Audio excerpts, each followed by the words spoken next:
বাটা বন্ধ হলে সরকার হারাবে কোটি কোটি টাকার রাজস্ব। লক্ষ লক্ষ শ্রমিক মজুর হারাবে কর্মসংস্থান।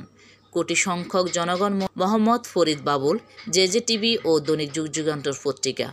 বান্দরবন ও কক্সবাজার জেলার প্রতিষ্ঠিত জিগজাগ হাওয়া বাটা ও বয়লার সিমনি বাটা সরজমিনে পরিদর্শন করে দেখা গেছে, বাটায় ইট উৎপাদন বন্ধ রয়েছে।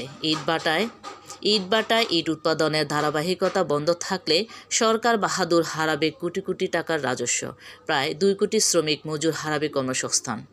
পরিবারের কয়েক হারে ইটভাটা কার্যক্রম বন্ধ হয়ে গেলে সংশ্লিষ্ট এলাকার স্কুল, কলেজ, মাদ্রাসা, মসজিদ, মন্দিরসহ ব্রিজ, কালভার্ট, রাস্তাঘাটের উন্নয়ন ও সংস্কারে ব্যাঘাত সৃষ্টি হবে। দেশের কাঙ্ক্ষিত উন্নয়ন ব্যাহত হবে। শ্রমিক মজুর কর্মসংস্থান হারালে তারা বেঁচে থাকার তাগিদে বিভিন্ন ধরনের অপকর্ম যেমন চুরি, ডাকাতি, খুন, রাহাজানি ফলশ্রুতিতে দেশ ও জাতি ধ্বংসের দিকে ধাবিত হবে। দেশের সার্বিক উন্নয়নের স্বার্থে রাজস্ব আদায় ও শ্রমিক মজুরের কর্মসংস্থানের ধারাবাহিকতা রক্ষার্থে ইট ভাটাগুলো চালু করার জন্য ভুক্তভোগীরা সরকার বাহাদুর বরাবর জোর দাবি জানায়। আপনাদের দৃষ্টি কিছু বলবেন কি? হ্যাঁ, দেশের ক্ষতি বলতে দেশের ডেভেলপ উন্নয়নমূলক কাজে ব্যাঘাত ঘটবে। আমাদের নিজস্ব আমাদের আর্থিকভাবে আমরা এই এখন অসচ্ছল হয়ে যাব।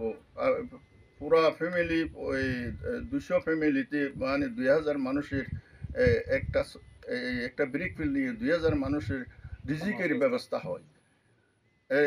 এই যদি এই বছর যদি বন্ধ রাখা হয় তাহলে 2000 মানুষের রিজিকের ঘাটতিগুলো অবশ্যই তাদের প্রত্যেক জনের ঘাড়ে ঘাড়ে পড়বে। সরকারি উন্নয়নমূলক রাস্তা দেশের অনার এই দোকান ফাটের ধরি অনার কর্মস্থান সব বন্ধ হয়ে যাবে। মিস্ত্রি হইতে ধরি দেশের মিস্ত্রি হইতে ধরি রোড গার্ডের